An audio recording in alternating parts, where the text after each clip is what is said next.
Hello folks and welcome back to the paddock here at the Circuit de Barcelona, Catalunya for the 2020 Spanish Grand Prix. Will Buxton, Lawrence Barretto. More news! Checo's back. He is, it's more Racing Point news. We never go anywhere but Racing Point at the moment. Yes, Sergio Perez is back, will be racing this weekend. He's tested negative for the COVIDs and he's back in the car.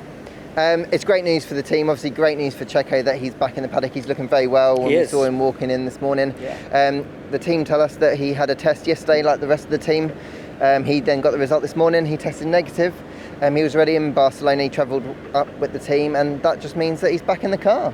It does. Now, a lot of people might ask, how was he allowed to travel, having tested positive this time last week? I spoke to him this morning for an interview, which you'll see on these channels pretty soon. And basically, Public Health England had said that once he'd done his isolation period, he was actually free to travel.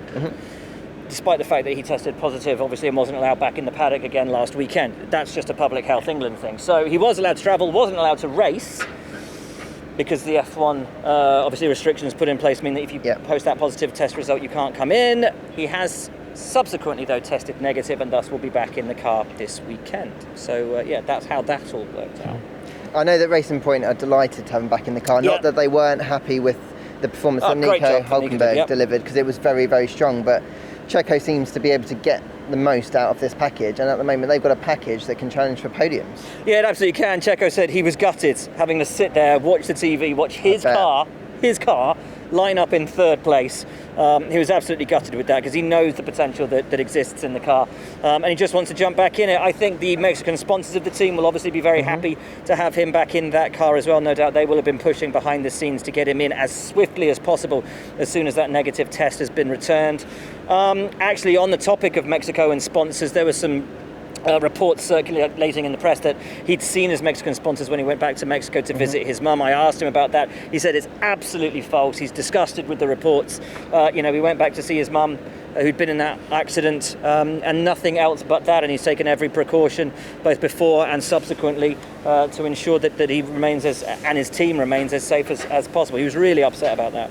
I think, talking about being upset, I mean, he's been upset across the board really, because there's been a lot of media speculation. I guess we're in a new world at the moment, aren't we? And it's very difficult to understand. But that's why he's so delighted to be getting back into the car. It is, and as he said, also he had no symptoms. He had some mild symptoms, headaches, sore throat, I think. Yeah, but he's looking forward to getting back in the car. He says he feels physically fit, but he's going to take it easy on Friday. Just ease himself in. And then get going. Well, let's not forget, he obviously had those dizzy spells, didn't he, when we were in Austria? He did. He wasn't feeling in peak condition. So it's great news that you were just saying that he feels much better, generally speaking. Yes. Was it Hungary?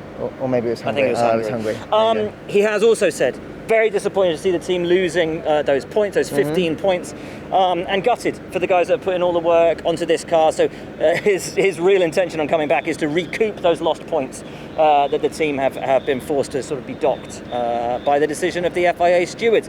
Last of all, though, the question mark remains, Lawrence, Nico Hulkenberg, what happens with him? That's the $1 million question, isn't it? Well, I think what Nico proved when he was back in the car is that he's strong enough to be a Formula 1 race driver. He deserves one of those seats. I know that when I spoke to Ross Brawn earlier this weekend, he was saying that he feels that Nico deserves a position in Formula 1. Yep. How he's going to find one, I don't know. I suppose that's the next talking point, well, isn't it? Could it be Alfa Romeo? Kimi might not be there next year. There's question marks over Giovinazzi's future in the sport. Of course, Hulkenberg drove for Fred Vasseur way back in the day with ART. He loves him. He started, not started, but he had an early part of his career at Sauber as well. That could be a fit.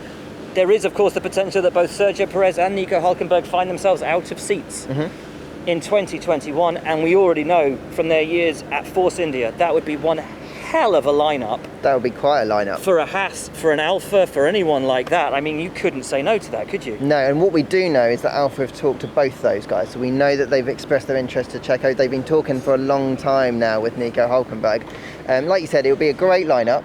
Alfa Romeo have really struggled this year, so they could really do with two drivers driving arguably at the peak of their careers to really help push that team up. It's a tantalising prospect, really, isn't it? Tantalising is the word, Lawrence.